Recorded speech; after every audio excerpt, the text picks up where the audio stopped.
But for every time I'm on my knees fixing a freaking toilet or fixing a sink or fixing something that's broken or this and that, yeah, it sucks that day. But I'm doing something, with my hands, with whatever skills I have. That's keeping this house going. That's keeping this thing going. That's making me money, so I can make money to buy the next house. And it's just compounding, And if you're just sitting there doing nothing, there's no compounding. It's just a straight freaking line, Welcome to Live, Let Thrive, a podcast about the Airbnb life, the share economy, and everything in between.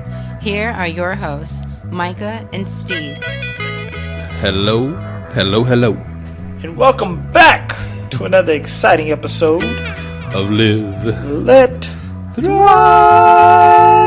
I went high on that one. Yeah, you got that Havana Club rum up in you, man. Havana Club.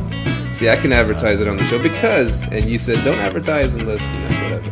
But they don't sell it here in the United States of America. Oh, that's more the reason to get paid by it. Everywhere else in the world can enjoy fine Cuban rum, but I had to bring it back from Argentina. Yeah. So, anyways, yeah, we can bring stuff back from Argentina, from Cuba now. Cuba now, yeah. We can bring cigars and rum. Have you been to Cuba yet?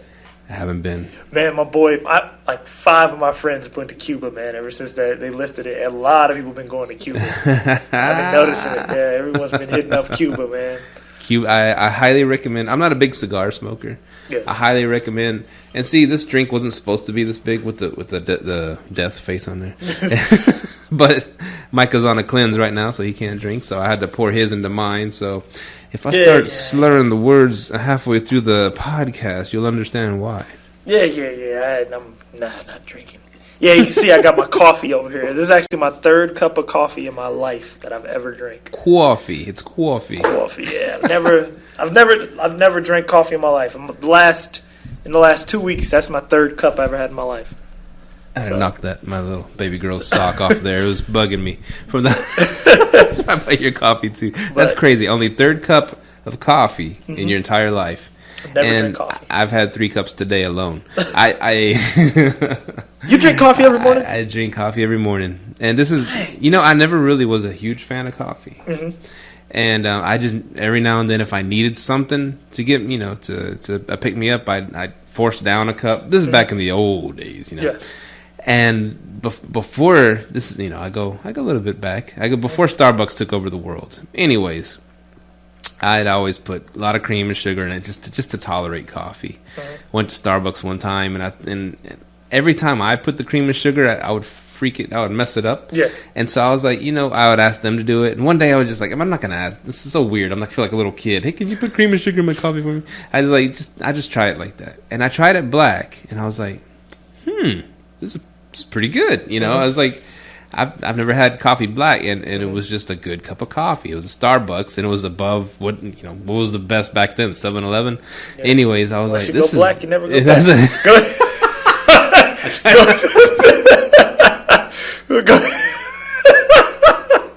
Go ahead. Oh man, go ahead.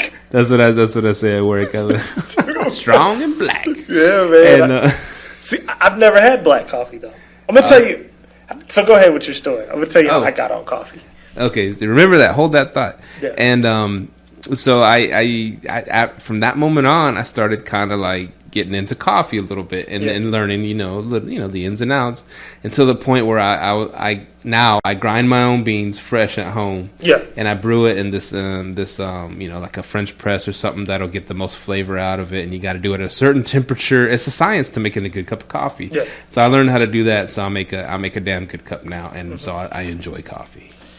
Okay. See, I might have to have you and Mahogany put me on game about it, because Mahogany told me the other day you can make it at home just like they make it at Starbucks. Better. I make it better than Starbucks. Yeah. See, and a lot of people, like even the guy at work who was telling me, he goes, you have to learn how to make it, because you can really make it better than Starbucks. Yeah. So this is how I got on coffee. We went to Portland last week, and like we were running around. We only had 3 days there, so we had to run around, try to see all our family. And like, man, by the second day, because we got there that night, Friday night, Saturday we had all day to go see people, go to a wedding.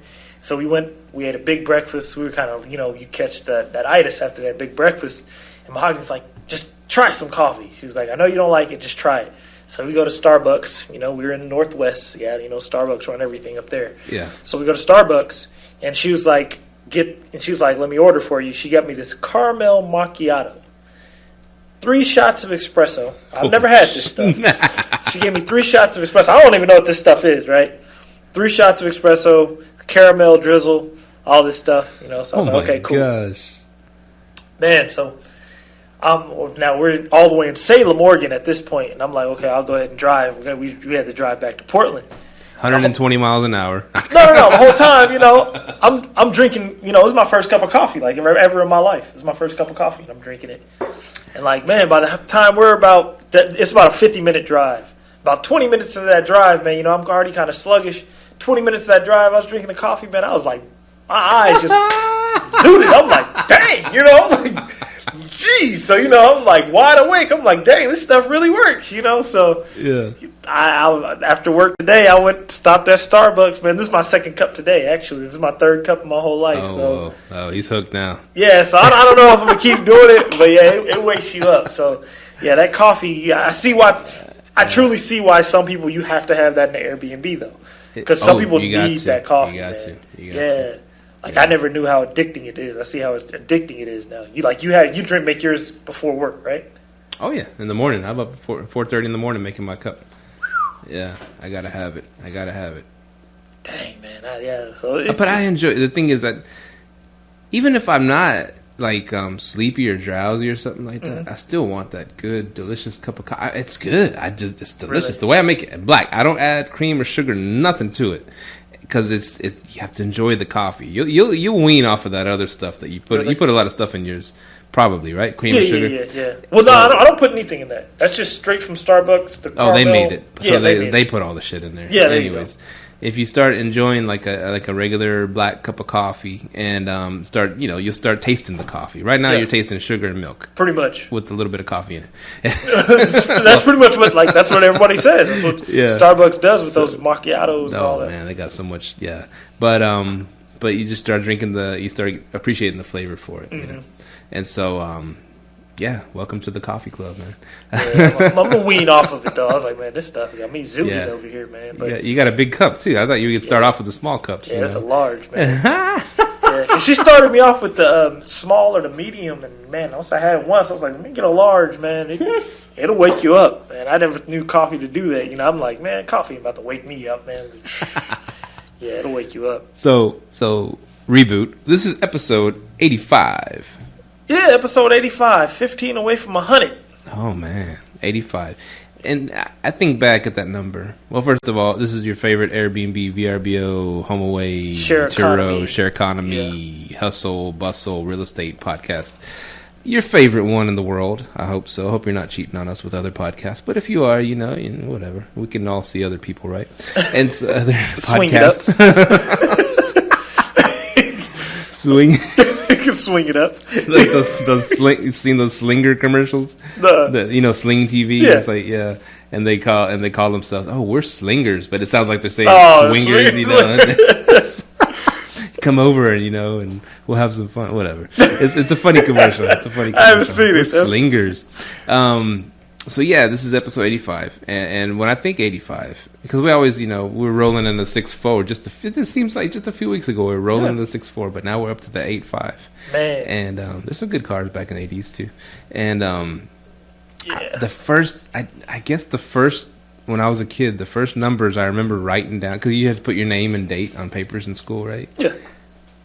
I can vividly remember writing down 1984 and 1985. I can remember those numbers, writing them down. And so that's my first foray into writing and keeping track of dates. I wasn't alive then. Yeah. I was born in 77. 77? So that would make me, let me see, 3 plus 4 is 7. I was 7, so I was in school. You got 12 years on me. Yeah, well. Our wives are the same age. Yeah. I'm hitting that Trey-O this month. Well, next 2 months, I'm hitting the Trey. Big, nice. Dirty 30. Dirty 30. Yeah. Big party, big blowout? Yeah, I'm going to the Bahamas, man. Oh, that's right. Yeah, I'm getting on the world's largest cruise ship. Whoa. Symphony of the Seas. Yeah, we're getting on the world's largest cruise ship. Dang, that's awesome. I know, man. So how was 30? Like, what's the transition from 30 to 40? Like, mentally and, like, from a business standpoint. From a business standpoint. Yeah, mentally and from a business standpoint. Man,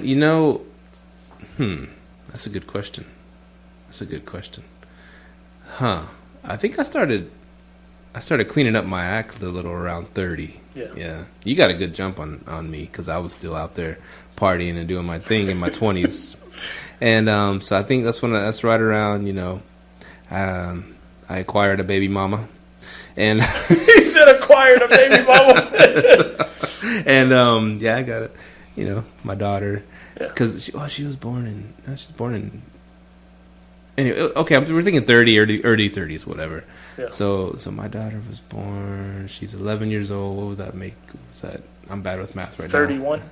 You were 31? I was 31 then, right? Yeah. I think that's a good age for your first kid, though. Yeah. So it was a blessing, and anyways, so I started cleaning my act up a little. I started looking for a house right away. That's when I first got that's when I got my first house. Right after I had my daughter. And so you've been in real estate like 10 years. Well, that wasn't real estate. That was just buying a house to be responsible. That's real estate, man.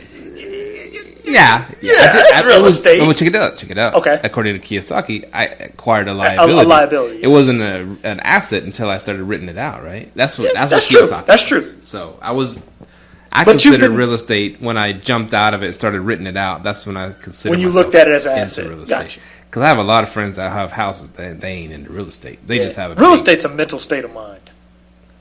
I like that. When you found out that house wasn't an asset to you, you changed the way you looked at it. Right. Yeah. But I did have, because it was me in a 4-bedroom house, so I did have a roommate or two at certain times. Yeah. So I kind of house hacked it.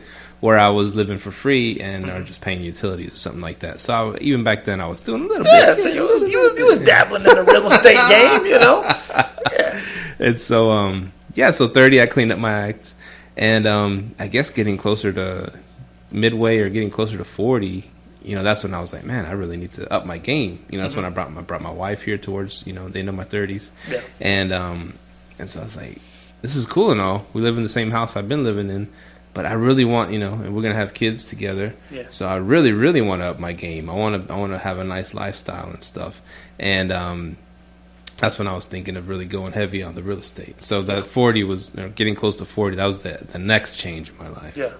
And so and here I am. I'm 41. So in your 30s, you say that's when you kind of start calming down. That's when I started. Yeah. Well, I started getting a little more serious. Got the house and calming down a little bit. Because that's what I'm starting to look at. Like, when will I feel like I'm calm, but like, when will I mentally just be like, I'm just chilling right now? That breeze. I think it'll be a while. Because when I was off those 7 months, because I talked to my boy and he lives all the way overseas, and he was talking and he said, "Yo, retirement's overrated." I was like, "Yo, I was retired for like 7 months," and I'm like, "It really is, man." But I was like, if I had a life coach, I bet you I would have found something else. You know what I mean? Right. But yeah, and I was interested in that. Like, what's your? Because that trend. Because I think 32 is the magic number of your mind starts to change, and then it's like every 10 years or whatever. I always wondered what that change was like, because I partied from like when I was 18 to about 24ish. But I moved, like, as soon as I graduated high school, I moved thousands of miles away. And then partied. Then I was, Mahogany settled it down, so. Yeah. And you got married. You got married young. Well, yeah, pretty much. You're married in your 20s. I consider that young. Yeah. 25, 26. One of them, been married 4 years, so. Hit the dirty 30 this year. The dirty 30. So I don't know. I just want to know that change. Like. I guess it kind of helps you put like a benchmark on something. It's just like I've always said it. It's just rotations around this. We're on a rock going around another, like a star. Yeah. And like it doesn't. There's no end point or beginning point, right?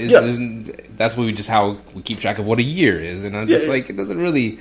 Some people are mature as fuck in their 20s, and some people are, partying in their 20s. Some people are mature as hell in their 40s. Some people are still partying in their 40s. Whatever. It is. It just hits people different. Because I asked you, because I know you know what I'm saying, you're getting real estate, buying houses, and I look at people like you, you're older, you have the wisdom that I need, and that's what I was telling we were telling our family member, you should become a life coach, because you probably don't. Sometimes when you look in the mirror, you sometimes look more at your flaws, but forget to look at what you can offer and bring to a table. Right. And so, especially with age, you know what I'm saying, with age brings wisdom. That's the thing about wisdom, age brings wisdom, but because I'm like, man, what will I be in 10 years, and I do live, not for the moment, I enjoy the present, but I do try to build for the future. So. Yeah, that's how you got to do it, man. Yeah, because I'm ready to turn 30, man. It's good to have that 3, in front of that 3 right there, That 20s is getting old. It was fun, It was fun while it lasted, right? Yeah. It's just a number, man. Yeah. Y'all still enjoy life to the fullest. Straight up. Enjoy life to the fullest. And that's what, I guess we were talking about, because you were kind of semi-retired for 7 months, right? Yeah. And, and it's funny, because, like, I even up until recently, I kind of cooled down on the house search thing. I still glanced at them, and I was thinking, I might throw some Ramsey at my stuff right now. I might start trying to pay off certain things and slow down. We'll just chill at this house, but then I started getting bored, just even thinking, just a few days trying to take off, and I started. I gotta look at something. I gotta figure out something. I gotta figure out a way to get to the next house and then make this one a money maker too. Yeah. And I just had that. I don't know if I can just sit back on the sidelines, man. And it sounds like a great idea on paper, right? Yeah. Sit back and pay off all, whatever, pay off certain debts, and then just let it ride like it is right now. But no, I just want to go for the next thing. It's just like it's not. They say it's not the goal, it's the journey or something like that. Because once you reach that goal, hey. Like Tom Brady, we won the first Super Bowl. Okay, well, cool. I can retire now. He doesn't celebrate the victory. He wants the chase or the process. Because that's why he won't retire. Why should he retire? I mean, he enjoys the whole thing, the whole journey, the whole year, ups and downs, and all that stuff. Camaraderie with his teammates and this and that. Can we do it again? Is it possible? Am I too old? When you're too good at something, I think you have to retire. When you're too good. Like, that's why I think Michael Jordan is considered the greatest. Like, he was just so good, nobody can beat him. He leaves for a year and a half, comes right back and dominates the league. So he's like, I've mastered this. But then after the Bulls, he stayed out for a little bit. They came back again, and he wasn't the same. He realized it. Okay, it was time for me to leave. Right. I think that's what happened. Like, Tom Brady, because he's lost a bunch of Super Bowls. He's lost 3 Super Bowls or so. Yeah. But I think that thrive. He's like, okay, I lost against the Eagles. Let me come back and do it again. And he did it, Because he's been to how many straight Super Bowls now? 3? Was he at 3 straight? Yeah, that's right. And he's already favored to win next year? It's nuts. I feel like, when you're so good at something, or even if you're just so talented at something, you probably won't work as hard. Like, the most talented basketball player we've probably ever seen is LeBron James. Just pure raw talent out the box. Mm-hmm. So sometimes he might not have to work as hard as someone else. Like, I remember I was watching this show about Randy Moss, and his coach said this. He goes, he doesn't sometimes work as hard as other people. He goes, because he doesn't have to. He literally looks at the guy in front of him, knows he's going to beat him every time. I'm like, dang, man, like that's crazy, that's crazy, He took plays off. Yeah, I mean, if you're not challenged by something, you won't. Even with keeping employees around, if they're not challenged, they ain't going to stay around. Unless they just pretty much gave up on life. Yeah, that's true. That's true. But you're talking about like talented employees. You know what I'm saying? And that's what a lot of like the business or real estate, whatever podcast, a lot of them say, find your why. Straight up. You know, and because it's not just like, oh, okay, why are you in real estate? Because I want 100 houses. That's my goal. Oh, okay, why the fuck you want 100 houses? That's just a number. Or I want to be a millionaire. I want to have 10 million in the bank. Okay, why do you want 10 million in the bank? Yeah. That's just these numbers we make up. There has to be like a why behind it, and it's just arbitrary numbers. Yeah. And so, because once you get the why, you're gonna, okay, what's next? I guess, yeah, and I guess doing, real estate, it is challenging. Yeah. I tell my friends, and I think about this. I'm like, for every toilet I fix, even though I'll say what you will, I can pay a plumber to go out there and switch out a toilet for $200, or I can do it myself for free. There's always balances. But everything I'm doing, I always think to myself, I'm actually doing something. I got buddies out there. They punch the clock, they go home, sit down and watch TV, and that's their life. But for every time I'm on my knees fixing a freaking toilet or fixing a sink or fixing something that's broken or this and that, yeah, it sucks that day. But I'm doing something, with my hands, with whatever skills I have, that's keeping this house going, that's keeping this thing going, that's making me money so I can make money to buy the next house. And it's just compounding, and if you're just sitting there doing nothing, there's no compounding. It's just a straight freaking line, Hopefully you stay above the freaking inflation rate. Yeah. But if you're actually out there, hustling, trying to do things every single day, dealing with customers or dealing with renters or dealing with Airbnbers, yeah, it's work. And you're like, this kind of sucks sometimes. Or I'm on vacation, I have to freaking, worry about something while I'm on vacation. And but for every little thing, for every shitty moment, it adds up to the compounding, like the snowball that's rolling down the hill, and I always try to tell myself that while I'm doing that, and I'm just like, this is something, I'm doing this. No one else is doing this right now, or there's none of my friends are doing this thing right now. My friends call me, hey, should I rent out my house? It's gonna be work. It's gonna be work. Man, you should tell your friends to call me. It ain't no work at all. But nah, I mean, yeah, because like I dealt with the thing. Like, well, I'm like 5 hours from one of my rentals in Arkansas. And I had some stuff come up, but I mean, outsourced it. But yeah, I mean, it takes some time. It is work. You gotta. I'll say this: you got to come up with systems if you don't want it to be work. I mean, I would like tell them, I'm like, depends on what kind of personality you are. If you like to do things yourself, it's going to be work. If you don't mind hiring it out, looking at the math, make sure you still make a profit, you can hire it out and make money. So now check this out on that topic. Yeah, and this would be a good way of titling the show.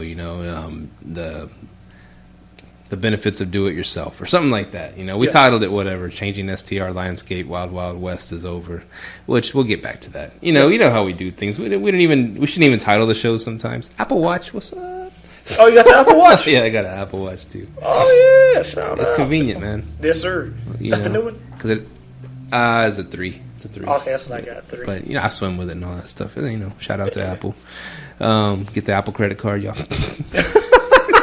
Changing the game. I don't know. I didn't even look at it. Oh, yeah. Go ahead, because I got something to ask you about the Ramsey thing you said. Go ahead. Okay. What the freak was I talking about?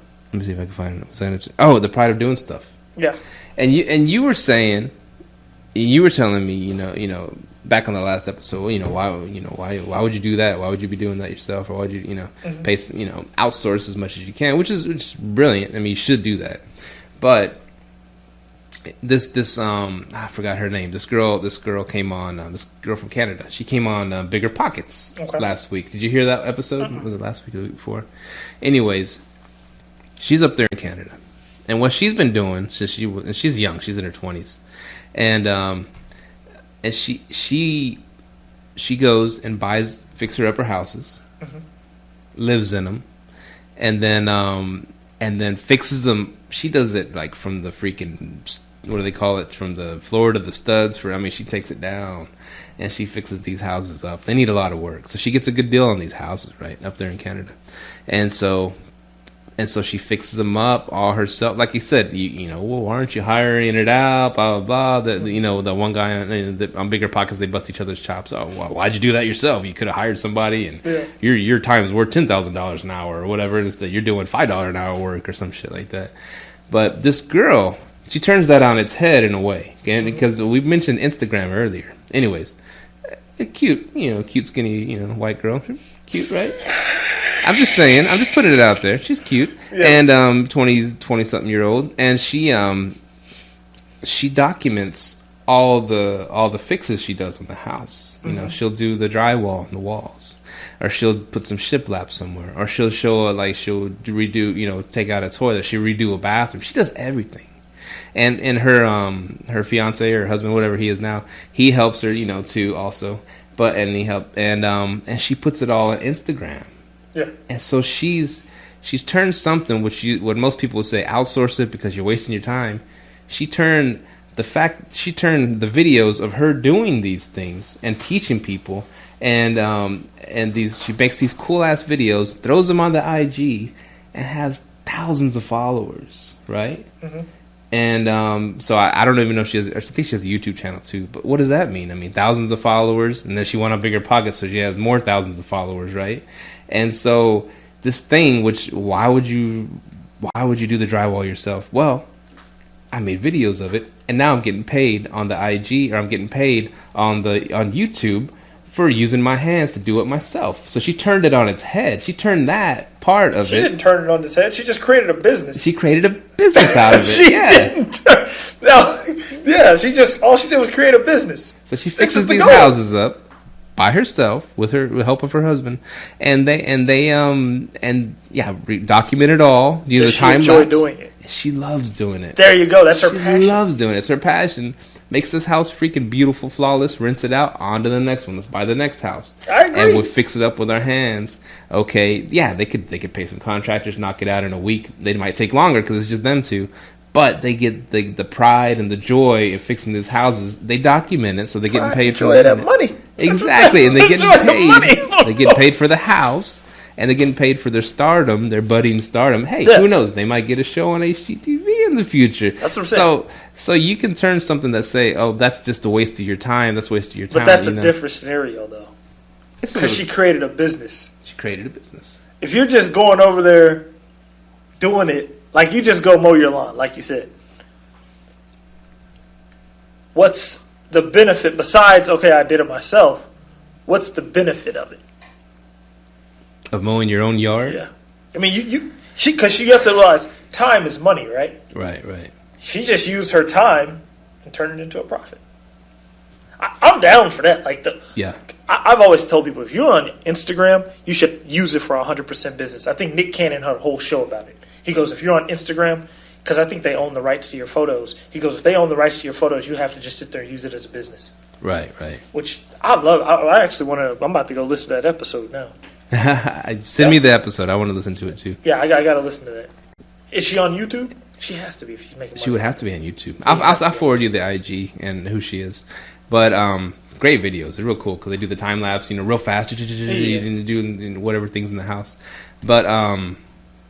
But yeah, it's that's cool because you mentioned the cutting the grass. I've hated it since I was little, right? Cutting the yard. So I'm glad. I love outsourcing that part of it. My cousin, on the other hand, he loves being out and keeping a manicured yard. It gives him pride. Yeah. He loves doing that. He loves keeping his garden pristine and all that shit. I don't need all that. But that's just something that brings him joy. He talks about crepe myrtles. I'm like, dude, what are you doing talking about crepe myrtles?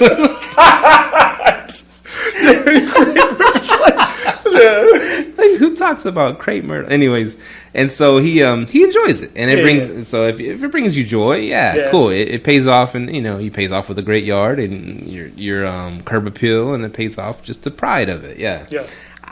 Like they said in Pulp Fiction, fuck pride. Pride. Yeah. No, anyways, but just because you did on your arbitrages. Mm-hmm. You did you and Mahogany did all that work yourselves, right? Mm-hmm. But it's like Mahogany said, it was blood, sweat, and tears. But y'all got it done. Y'all got it looking nice, and you had a freaking pride afterwards. You just sat there and just, this is nice. This is nice, right? Mahogany probably did. Me, I'm like, I wasted how many hours? No, this is truly what I did though. We did have a little bit of a pride. But I ain't gonna lie, the whole time I'm taking notes on how do we outsource this. The last two we set up, outsourced them. You didn't set them up.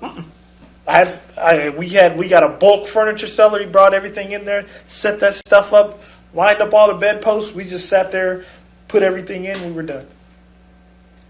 Boom. But I mean, it depends on. Like me, I like to see things as a process. Like I think like in my job, like it's me and this other engineer, and they always say, "You guys think like engineers, man. We don't think like that, you know.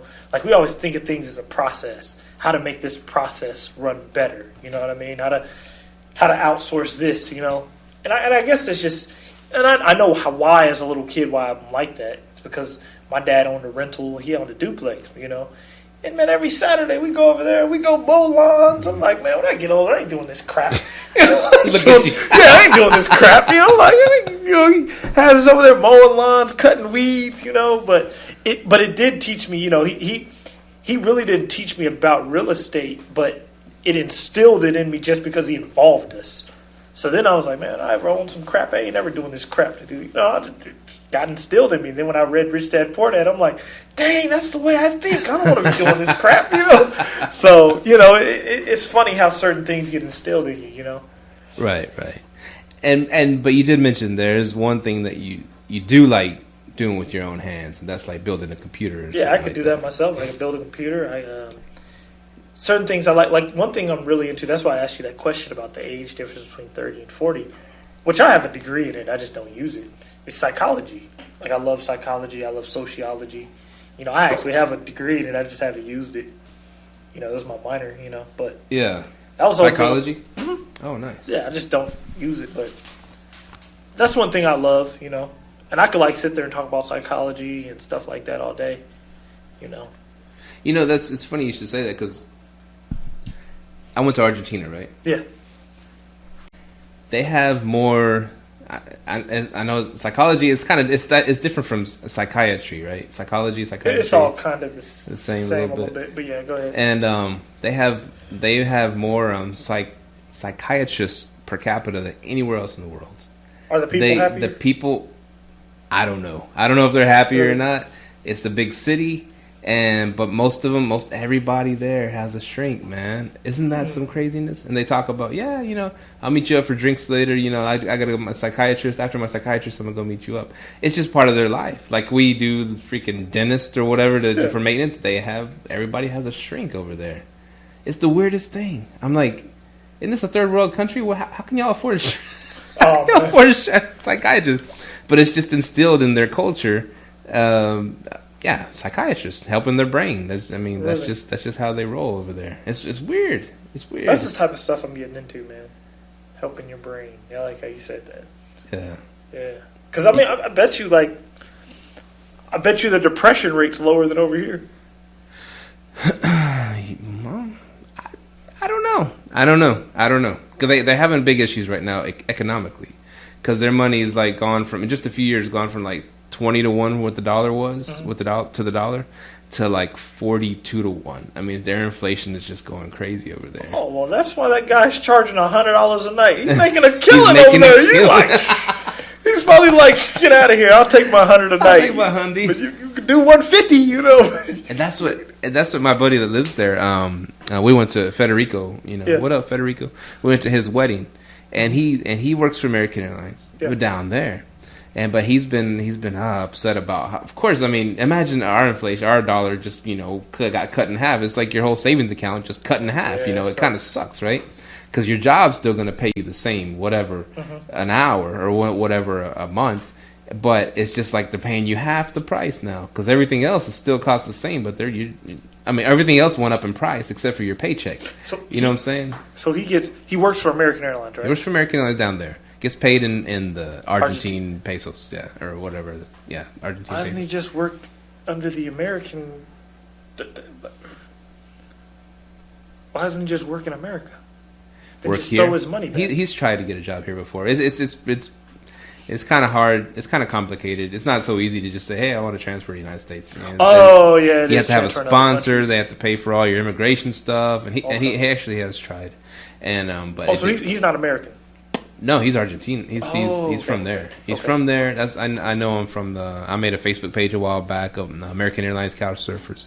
I met him on there so it's because we have employees all over the world that that live in those countries, and so we How came. many people you got in that group? In that group, I don't know, like 5,000 or 6,000, something like that. Yeah. Gotta use that, man. 5,000 people. I should. I'm gonna start advertising on there.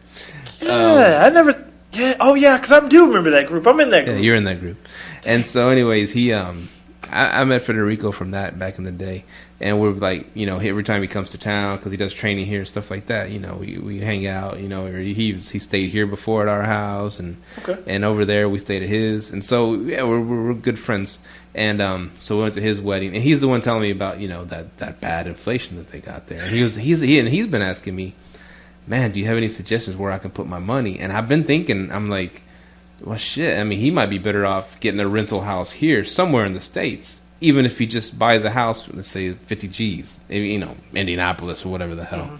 And then at least his money is going to always be at least worth that, and it's going to, climb a little bit. Because inflation in South America is crazy, especially over there in Argentina.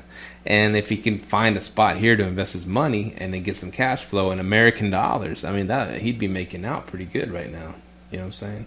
Instead of just keeping his money in the bank over there and it's just freaking going down and down and down. Why doesn't he just get an Airbnb over there and just accept the payout through U.S. dollars? I told him to Airbnb his place. He don't seem interested in it, man. He has a nice place. Well, how about he gets a different place? Buy another spot. Yeah. Buy another spot. I could go into business with him. We could go into business with him. Because we can get a place over there for pretty cheap right now. For real? Argentina. Man, you know what? I was check it out. I was talking to my boy over in, matter of fact, shout out to my boy James. He over in Cambodia. And he goes, yeah, man, he moved over there. He just dropped all his stuff. He said, I'm moving out the country. He moved to Cambodia. And he was like, yeah. He was just like, bro, if you want to make some money right now, you need to look at foreign investments. Especially, you said, how much is the American dollar over there? 42 to 1? Like 42 to 1.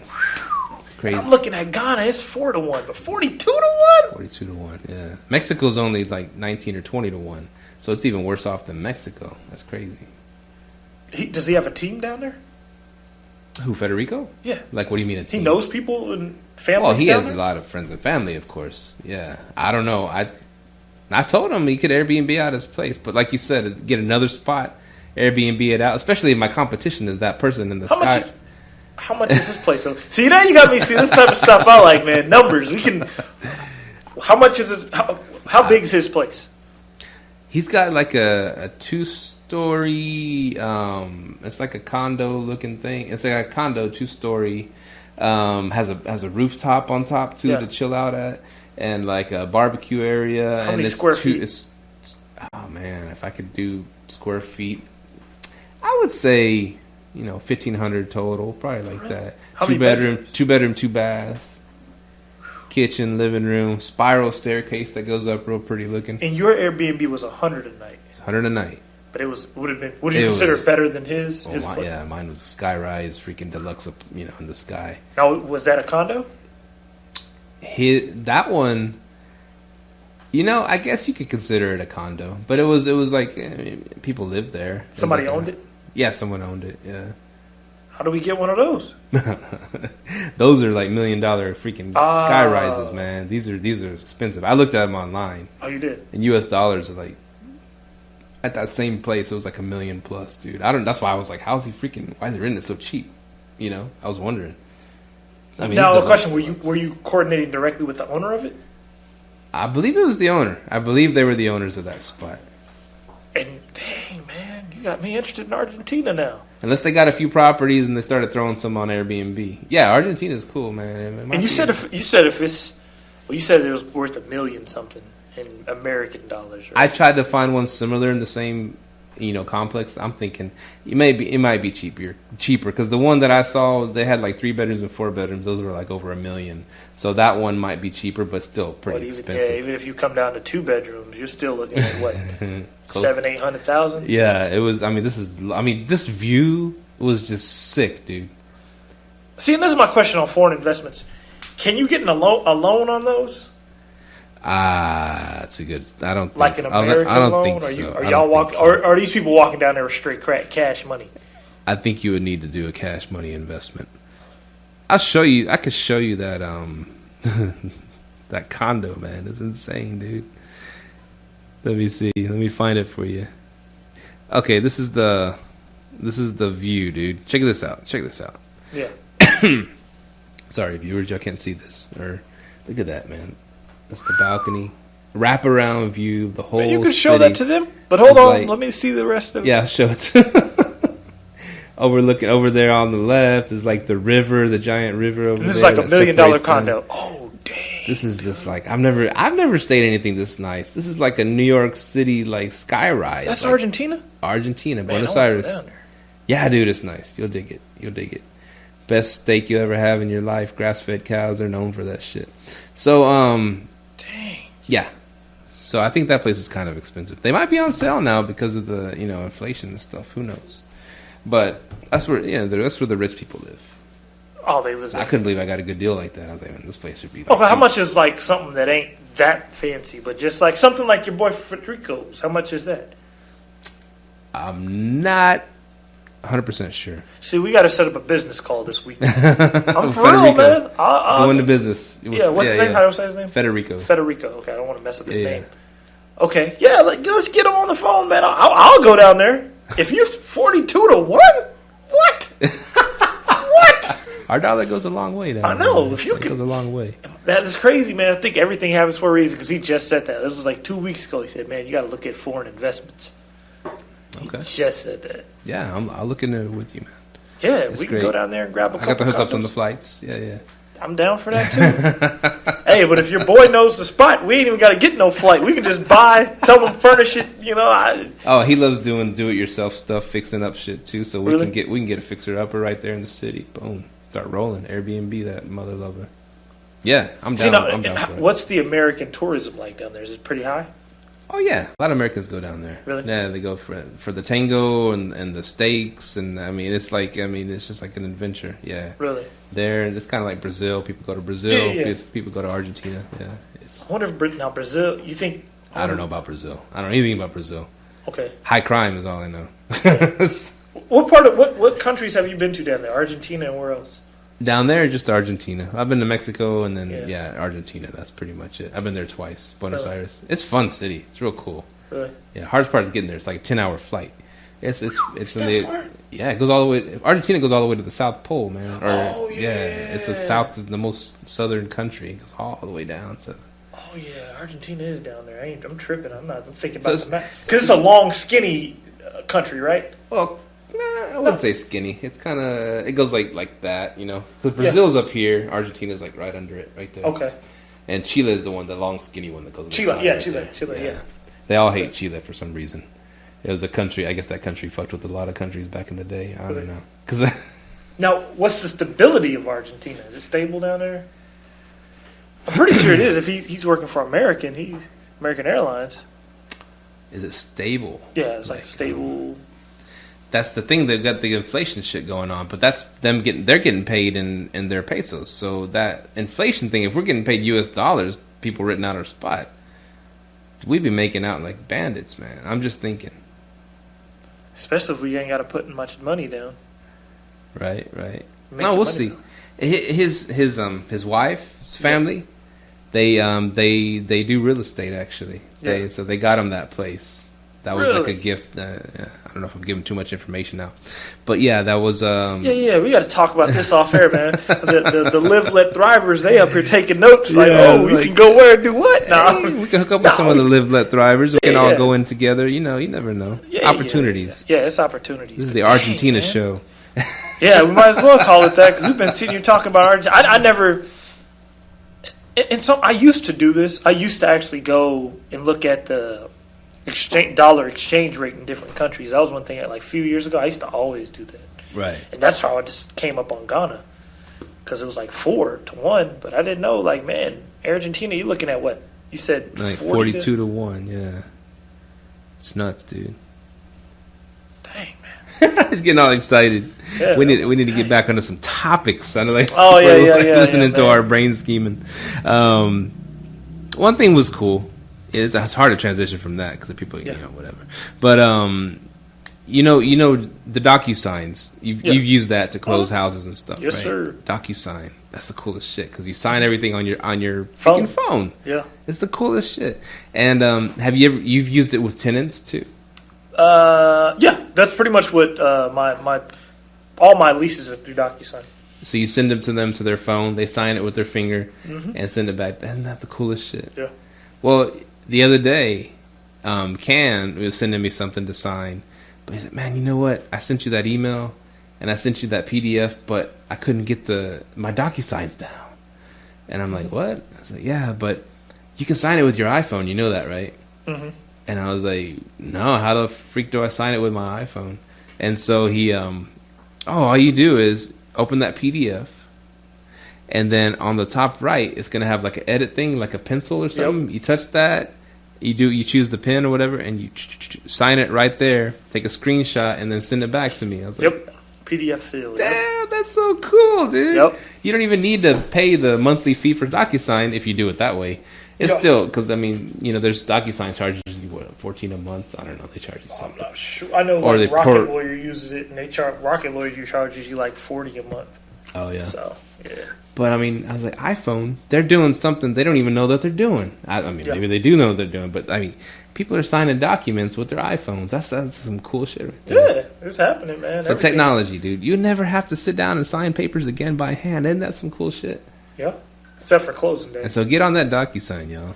You know what I'm saying? Yeah. My watch. See, I got the Apple Watch. I told you. Telling you to stand up. It's telling me to stand up. Where your rings at, man? Where your rings at? Gotta be closing your rings. I got the rings. I did. Yeah. You know what? I left this at home today because I left it at home, so I didn't get to close. I probably don't even have very much rings, but I've been closing them. I put it at the highest, and I've been trying to it does motivate you a little bit. It's cool. It's a cool watch. Yeah. I walk around the pond at my job now.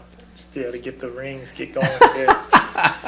Yeah, gotta have the watches on, man. The watches. You got two watches. See, because sometimes I like my Invicta. I wanted to wear it, and I hadn't worn it. Oh, you wear Invictas too? I have it. Yeah, I have Invicta. Put your Invicta on the right. That's what I was thinking. One for the shine, one for the time, man. You know what I'm saying? That's how you gotta have it. So I'm gonna do that now because I was like, man, I've been neglecting my Invicta watch. Yeah, man. Put your Invicta on, man. So I'm gonna wear them both. Rocking the cores, Thank you, Airbnb. For real, man. Yeah, I love Invictus.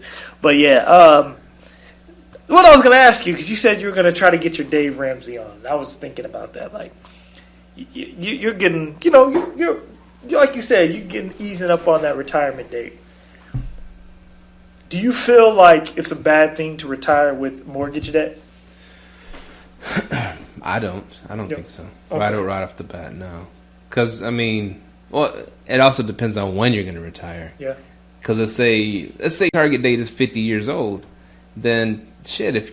Just in a few years, like my mortgage on my first house from I bought it in 2009. The mortgage is like $650. That's like nothing, right? Imagine I'm getting a mortgage now, and then by the time you're 50, you'd be laughing at that mortgage. You locked it in for 30 years, that same mortgage, right? So that debt is just like nothing to you. You'd be like, damn, all I'm paying is $1,500 a month. That's nothing. So I ain't gonna lie, man. I'm looking at my mortgage. That's why I didn't refinance my house in Arkansas, man. I was like, man, this mortgage is only $744. I'm killing it, man. Like 2 months ago, and then I got the expenses because the heat's starting to rise up. But I got the expenses down to like $100. Man, I was total everything with it being an Airbnb was like $870. I was like, bro, I can't refinance this house. I can't refinance this house. Now, a question: your house that's only $650 a month. That's not an Airbnb. That's a long term. That's my first rental. Yeah, and they've been there paying on time for 2.5 years now. I'm cool. I'm cool. You don't want to do it? It's Arlington too. So yeah, we got to find out what they gonna do with Arlington, man. We got to find out what's big the fat deal. lawsuit comes. What's gonna happen? If that lawsuit comes, we need to go ahead and start buying up something in Arlington, man. Because I started noticing the houses in Arlington, the people that are overpricing them, they're starting to come on down. Oh yeah. But I've been thinking about doing some Dave Ramsey a little bit. But this is my issue with Dave Ramsey and the snowball debt. And the debt snowball. Like, I see these people, they post like, man, I paid off $86,000 in debt in 8 months. I'm like, man, you know how many houses you could have bought with that? That's my mental thinking. You know, that's my mental thinking. I'm like, you had 10 G's a month, man, towards debt. That's damn near a house a month, man. Like, I can't do it, man. It's like, but I am planning on using his debt snowball instead of putting the money towards debt, like towards, because the only bad debt I really have is my student loans. I could put it towards that. I'm like, man, if I just put that in my savings and let that just stack, go get another house. You know, that's how I look at it. You know, it's a tough one, right? It's too tempting, man. It's like pay off the old toy and get a new one. You know, Kiyosaki put it in a cool way, right? Yeah. And in his book, you know, whatever. If his book was 50% true, it's a good book. The Rich Dad Poor Dad. It's a classic. So who knows if he, you know, made up some shit in there? Who knows? Who cares? Yeah. He made a good book. He got rich off the book, not off all the others. Anyways, he said he made a good point. He said his wife, you know, she always wanted a Mercedes, right? And, you know, they were making a little bit of money. They were doing okay. But he's like, they agreed, you know, well, check this out. Why don't you buy a cash flowing property and then have that cash flow pay for your Mercedes? So in order to get that Mercedes, she had to attain a goal, get another cash flowing property. That property is her Mercedes property, and that property paid off her car. So he put the dominoes in. Instead of just going out, okay, we'll just go find you a Mercedes and we'll pay it and whatever and get a... No, they found a way for something else for those tenants to buy that Mercedes for her. Straight up. So if you wanted to knock out that student loan and say, I want to put buy $500 a month to knock it out or whatever, I'm gonna go find a cash flowing property that'll pay me $500 a month. That $500 a month's gonna go knock out that student loan for me. So you attained an asset in the process of knocking out that loan instead of just throwing money at it. I don't know. That's just a different way of looking at it. You know what I really plan on doing with my student loans? I said it on the podcast that I wouldn't do this a few months back. You're going to vote for Bernie and he's going to erase all the student... Oh. No, I ain't going to do that.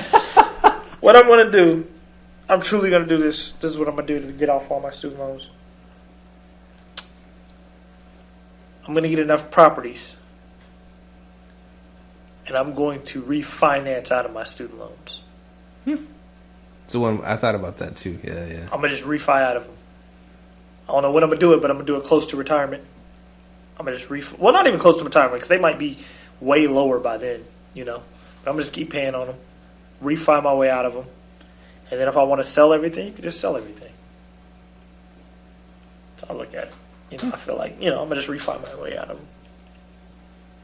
That makes sense. Especially if we go into another recession where we can refi and get a better rate. Woo! I know that's coming. Hey, speaking of that, you know, I know we always had this conversation. When do you think a recession is coming? You know, like a whole economic recession, I don't know. They've been predicting it for the last 5 years is going to hit, and that hasn't hit yet. So, it reminds me of a question my cousin asked me today. Cause you know, we talk about real estate. Yeah. And he's like, well, do you see the housing market, like, you know, starting to soften, starting to fall, and blah, blah, blah. And I was like, you can't just, I told him, you can't just ask that question because it's like, it depends on what areas, what locations, blah, blah, blah. You know, it depends, like, let's say anywhere around the airport. Those freaking houses are still high. They're not coming down. Oh, no, it's Irving, man. Irving, Grapevine. Yeah, Grapevine, Euless, Bedford, Hearst. I mean, those areas they're still high and they're going up. But if you go out to Keller and stuff, people started trying to price their houses real high in Keller. I see those people starting to come down with it because that's far away from everything. And let's say Mansfield, you know, in Mansfield, some of those houses too, they started, people trying to sell them now. They're starting to hit the market, but they're trying to get a whole bunch, like theirs went up a whole bunch, but, you know, not everybody wants to live in Mansfield. And so those houses are starting to bring those prices down some. But it just, like, you can't just ask a blanket question, is the real estate going down? It depends on what areas. Yeah, what areas. But Keller, man, they got $1 million homes out there they're building. That new, remember when I went to look at those next-gen homes? Yeah. Lennar has a whole subdivision out there. there's a $700,000 homes out there. I was like, dang, Keller's on the come up. So it depends. Yeah, it depends on where you're looking. Keller's on the come up. Mansfield building a whole new, Mansfield and Arlington building two new subdivisions over there by my house. And that's actually one thing I was looking at. I talked to the builder over at one of them, and he said he can build whatever house I want. But they start at $460,000 to $500,000 and up. I was like, ew. I was like, man, because the house I wanted is still sitting on the market. Have you thrown him a low ball offer? I'm going to. I'm going to just throw him a standing offer. Like, look, I'll give you this. But I know I'm not going to get it because the low ball offer, I'm going to get it. The price that he reduces it to, someone eventually buy at, which he ain't budging. I low-key think he just has it sitting on the market just to play with it. You know what I mean? He still lives there. He lives there and he makes money off of it because he got an apartment in the back. Okay, I see. So he's not a motivated seller. Yeah, he ain't motivated. He just, hey, make me move seller. Ha ha. And that's what I think we should all be. That we should all be and make me move. Because I mean, you say I never want to sell a house. Shit, someone came to offer me 500 G's for this house. I'm selling that motherfucker. Oh yeah, I'll let you play. Have it, man. Here's the keys. Take the furniture. Grant Cardone. You love Grant Cardone, right? Yeah. I love Grant Cardone. He's a cool motherfucker. Anyways, he was saying that he came on Bigger Pockets that last time, and he was like telling them, you know, because they were talking about buying holds and this and that. He makes fun of them for buying single families or oh, what would you buy, a 3-unit? You know, he's buying these giant apartment, freaking luxury apartment units. That's what he does. And he's like, and he was saying, and they were asking Grant Cardone about the 1031 exchange. Yeah. Which is where, you know, let's say you sell a house, you want to buy or you sell an investment property, and you want to buy another investment property without having to pay taxes on your gains. You can dump it into the next investment property. Let's say you sell 3 single family houses and you buy like a quadplex or a fourplex or whatever, and you don't have to pay taxes for the money you made. You just dumped it into the next thing. It's a 1031 exchange. As long as you're moving laterally or up, we can hear your gum on the microphone. As long as you're moving laterally or like something bigger, you can exchange it, you know. Yeah. And you don't have to pay taxes on the gains. And so they were asking him about that, you know, and I think Brandon was like, yeah, you know, I got this thing, and now I got like 60 days to find a spot, you know, because the rules or whatever, 90, I don't know. He has a certain amount of time to find a spot after he sold whatever properties. And even Grant Cardone said, you know, and even like in life or poker, sometimes, you know, you might get hit with a tax, but sometimes it's not a bad deal to take your chips off the table. You know. Yeah. And so even if you got hit with that whatever capital gains tax, you still made $100,000, right? I don't know. Depends on it also depends on the numbers of what you're gonna get. So why rush to buy? He was saying, why rush to buy a shitty property that ain't gonna do nothing for you? Yeah. Whereas you can say, I just take my profits. I know government's gonna take their chunk. I took my chips off the table. Or just pull your equity and then do it that way. There you go. Yeah. Refi till you die. Yeah. Because if it's on your primary residence, you can only take up to 80%, right? Pull that 80%, leave the 20%. Get a new house. You might even have some spare change left over. Then sell the house, take the other 20%. Yeah. There's so many ways to skin a cat in real estate, my man. So many different ways. There's a ton of ways, yeah. But Grant Cardone, another thing. Yeah. And you follow him on Instagram, right? Oh yeah. Oh, he's hilarious. And one thing he gets in front of the dry erase board or the chalk, whatever the freak. And he was saying this is how real estate works. And he was saying, we go and buy this luxury apartment or luxury apartment building, luxury whatever, and he just threw out some numbers. Let's say we paid $500,000 for it, and then we put in another $500,000, make it really nice, and then people are making 5%, 6%, 7%. By year 7, everybody's making 8-10% of their money. And then by year 7, we start looking for a buyer. So, and hopefully we made $20 million when we sell this thing. I'm just throwing numbers out there. Yeah. But his goal is to make $20 million profit on this thing that he's going to sell. He goes, all the investors get paid off, and they got their cash for all that time, and they split the $10 million, and then I get my $10 million. I was like, whoa, wait a minute, Grant Cardone. Y'all made a $20 million profit. And your ass, who probably didn't put no money into it, he found the thing, he got it rolling and everything. That fucker makes half the profit himself. And he kind of threw it in there. He goes, I make my 10 million. You know, the investors get their 10 million profit, and I get my 10 million. I was like, damn, he's in a good position because he don't got to put the money into it. What is it called? Syndication. Syndication. Oh man, that's where the big money is. Anyways, he took half the profits for himself. I'm like, that dude's making bank. Not putting no money into it. He finds the things. He gets the people that invest in it and buy it for him, this and that. He helps manage it, whatever. Gets his people in place. But when there's time for the cash out, he makes half that money. I'm like, damn. That's the way to do it, man. That's what happens when you hire out, my man.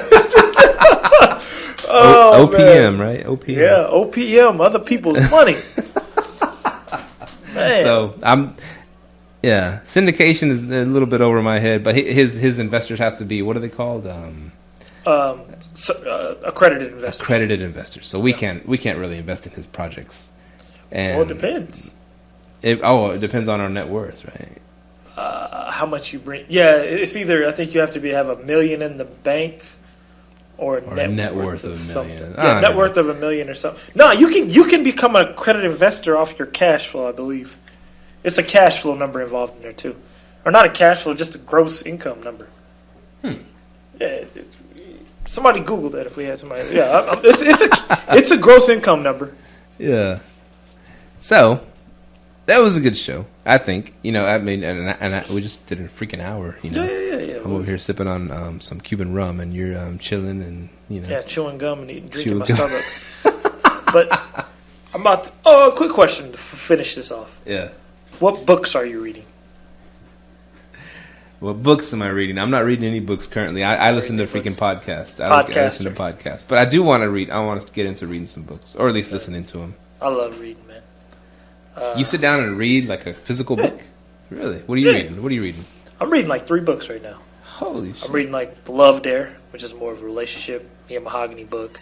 You always got to have a relationship book. Then you have to have a business book. Business book is I'm reading Cash Flow Quadrant. I heard it was good. I haven't read it. Let me write that shit down. Man, he drops some knowledge in Cash Flow Quadrant. Like he goes deeper. Like Rich Dad Poor Dad's like part 1. Cash Flow Quadrant is part 2. Like he goes into. That's why I want a life coach, because he really inspired it. He's like, man, you gotta. He goes, once you start making money off the Rich Dad Poor Dad way, he goes to go to the next level. Yeah, it becomes mental and spiritual. And he starts talking about how he had a coach. He started attending seminars. Like, we remember how we used to say, oh, people pay all this money to go to the seminars? Those are the most powerful freaking people. Yeah. Those are the most powerful people in those seminars, man. Oh, wow. I know we had 2 of them on this podcast that were probably the most powerful people. That was Al Williamson and Adam James. Oh, yeah. Those guys, they're the real deal. They're the guys in those seminars. You still talk to Al Williamson? Yes, sir. You need to get him on the show again, dude. I'll get him on for part 2. I'll see what he's doing. Al's always busy. We were just like, both of us like, wow. Just like whole time. Him and Adam, man. Adam was just in Japan. Adam James. Skiing, man. I was like, dang, man. I was like, I got to live the invented life, too. I got to live that, too. You know, just go to Japan and just go skiing, man. I was like, it's dope. Adam James. Yeah. So the Cash Flow Quadrant, he takes it to another level. You might even change your ways about doing stuff yourself. Yeah. Because he really talks about, like, what do you love to do, and just do that. Do what you love. Create business. Do what you love, man. But knocking boots. Hey, that's what you love, man. Knocking boots. Hey, if that's what you love, find some way to put more time into that. You can do it. But yeah, man, I'm reading that, The Love Dare, and then there's another one called Finding Your Strengths. I'm reading that. That's actually from my job. Oh. I actually gave that. It's more of a personality test type book, but yeah. Nice. Yeah. So you like your job? Yeah, it's cool, man. I like it. I work with some real cool people. That's really what makes me like a job is management. I chase good management, straight up. That's what I do. Oh, there you go. Yeah, chase good management. If I have good management, I can figure it out and like it. There you go. You have to find something you like about it. I'm trying, bro. I'm trying. Yeah. 2/1/2020. That's all I'm saying. That's less than... Man, that's like 10 months, dog. 2/1/2020. That's like 10 months away. 10, 11 months. Yeah, because we're about to hit April come Monday. Because next... Oh, shit. Yeah. Yeah, it's March 27th right now, man. 2020 is next year. Yeah. Holy crap. I'm gone. Oh, man, we might call this the Steve retirement episode. But nah, I mean, if you're ready to get out of there, get out of there, man. I've been listening to a lot of YouTube, too. Every morning I listen to YouTube now. I turn it on. Now, check this out. Check this out. Yeah, I love YouTube, too.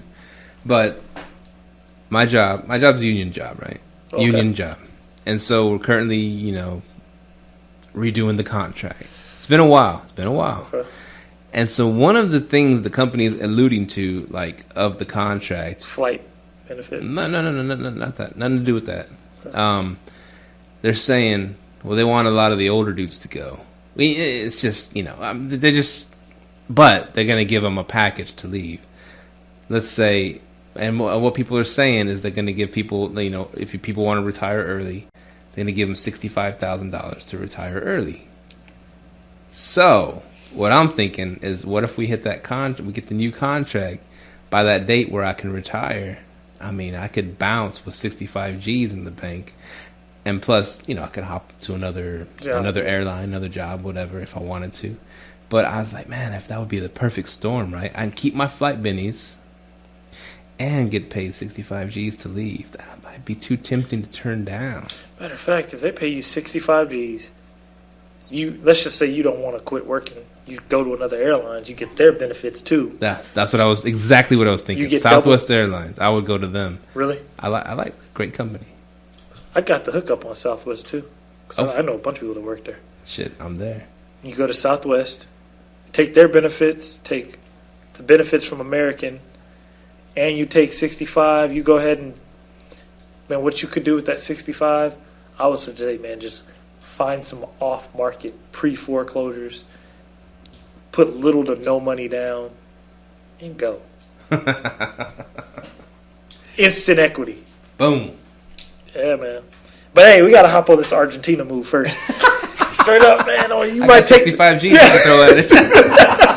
That 42-1. Like, hey. But hey, that's, yeah, you should Federico. I'm going to hit him up. How do you say his name? Federico, yeah, dog. If you want to throw some money at something you can invest in, you're standing in it, your house. There you go. Dang, man. There you go. All he has to do is get paid in U.S. dollars. You know what? We just thought of something big doing that. I never thought about that. Let's just say you lived in Ghana, right? Mm-hmm. And you start your Airbnb. Because you can get paid in whatever dollar amount you want. I bet you most people don't even think about that. I'm going to just take the Ghana cedi. Why don't you just get paid in U.S. dollars? Yeah. Oh, yeah. Oh, man. Yeah. That's what our buddy from, what's that podcast called? James Guzman. Remember he came on our show. That's what he said. That's the Borderless podcast. They said, what do they call it where you live somewhere else in the world but you get paid? It's called digital nomad. Digital nomad, okay. Because that's what he does. He runs people's Airbnbs. Gets paid in U.S. dollars for doing it. And he lives in Mexico, which the dollar goes a lot farther in Mexico. And that's what he said. You could live anywhere in the world. But the point is to try to get paid in U.S. dollars while you're living in these third world countries. And you'll be freaking living like a king, dude. Dang. Yeah. Man, so there you go. I might have to look into this, man. This is... Because the first time I heard arbitrage, it was from Adam James, but that's what he does. He arbitrages other countries' money with the U.S. dollar. Adam James does that? Yeah, he was the one who told me about that. He's talked about it on the podcast, I believe. Because he broke down arbitrage as just a way of using money to create more money. You're just creating a different... It's called a margin. You're increasing your margin off your money. Oh, nice. I think that's digital nomad is the perfect way to do it. Oh, yeah. Big time. Dude, I never thought about that. I'm thinking about starting Airbnbs everywhere now. But this is the only thing, though. You really, to make the biggest profit, you need to. Well, hold on. Your expenses go down in that country, right? Oh yeah, everything's cheaper. Yeah. It might be the next move, man. Foreign investments. That's what we're gonna call it. I'm thinking about it too, man. I'm thinking like we could bounce to Mexico. My wife's from there. Live over there in the future, and she can retire. She's from Guadalajara, right? Uh-huh. That's right by Puerto Vallarta, right? Puerto Vallarta. It's about 4 hours drive to the coast. Yeah. How much is a flight? Hour and a half? Probably not even. Probably like an hour. Yeah. Okay, last episode we said it wouldn't be worth it to have a vacation rental, right? Oh, now you're talking other country. It would be worth it. I think. You think so? It might be. Yeah. Oh man, because I know Puerto Vallarta. Puerto Vallarta. That might be a spot right there, or Cabo. But I heard, is Cabo expensive? Yeah, it's fucking expensive. Really? That's where all the rich people go to buy their places and stuff. It's expensive. Oh, okay. I didn't know it was expensive. Okay. Yeah. Vallarta, you probably get a better deal. Yeah. Okay. Is Guadalajara expensive? No, you can get. I can get a good spot there for cheap. But that's the capital, right? No, Mexico City. Mexico City. Okay. Yeah. So it's the second biggest city in Mexico. So it's big. It's a big. What's city. the biggest city? Mexico City. Mexico City. Yeah. A lot of American tourism down there. Oh yeah. American tourism. Oh yeah, of course it is. That's like you gotta go. That's where tequila comes from. Where they go bring in the drugs. No, I'm joking. Yeah, of course the Americans are done. The CIA. No, I'm joking. But no, okay. So dang, I never thought about just going south, man. It's just right there. It's right freaking there. We could talk. We could add James Guzman on the cast again, man. He'll tell you all about Mexico. If you want to go just to Mexico, let's get him on. All right, next episode, James Guzman. We got to get James on. Let's write this down. James Guzman, Al Williamson again, AI, and Adam James. Adam James, but your boy, get Federico on. Federico, he's the one I told you. He's been 50 some odd countries all over the world using Airbnb. Get him on, man. Yeah. Okay. Especially if he knows that. If he's Federico, this is our list. We're gonna have some great guests coming up. You know. Yeah, because that I never thought about the whole arbitrage. I mean, I've heard people doing it, arbitraging money, but yeah, man, my bad. We were running over, but man, it's a good convo, dude. Dang, I didn't think about that. Some brainstorming going on. Yeah, man. I mean, this can help out fans. You know, they want to go get in the money pot too. Because I met another person who does digital nomading. We need to get Jasper on again. He's down to come on again too. Where did he move to? He moved to. Well, right now he's in Barcelona. Yeah, see, it's Spain now. Spain's expensive, isn't it? No, Barcelona, man. You can go on vacation there, fucking cheap. It's part of the European Union. They use euros. Yeah. But man, you can eat cheap there. You can stay cheap there. It's a great cheap place. What about the real estate market there? Real estate market, you know, you can get a place for a good price over there. But the thing is, they crack down hard on Airbnbs in Barcelona. Now the surrounding cities, maybe you can do it better, but they're trying to. What about Argentina's Airbnbs? I don't think that there's nothing against them over there. Like I said, that was a freaking looked like a millionaire's place that we were staying at, and they're Airbnb out of there. The guards knew that we were there to rent out their spot. I mean, there was nothing against it. Okay. So, I mean, seeing why I'm leaning more towards out of the country. I mean, even let's say something happens, right, and you say, hey, they shut you down, you could sell it and get your money back, possibly. Yeah, you could do that. Yeah. Or even if you long-term rent it. Well, I don't know about long-term rentals overseas. I don't really know. Yeah, I wouldn't know the market of it. Mm-hmm. I don't know. There's lots to look at. We have to talk to people that know those areas real good. Yeah, we got to get Federico on, man. Dang, I want to meet this guy, man. I'm like, dang. International man of mystery. Dang, man. Yeah, he's a cool dude. That's crazy. Good show again. Yeah, good show. Yeah, man. We out. We're gonna head out. We all got to go to sleep. We got day jobs and shit. Yeah. Thank y'all for listening. Continually listening to Live, Let, Thrive, your favorite show on the internet. And we hope to... Sorry, we rambled on this one. Talking about, we're scheming with money schemes and, we all got to get ahead. Yeah, got to get that paper. We hope that you enjoyed the show. paper. And we will see y'all next week. All right. Remember, follow us on Instagram. Live, Let Thrive, share BNB, all that. Peace. Live, Let Thrive. Out. Thank you for tuning in to this week's episode of Live, Let Thrive. Be sure to tune in next week for all the latest in the world of Airbnb and all that entails. Bye-bye.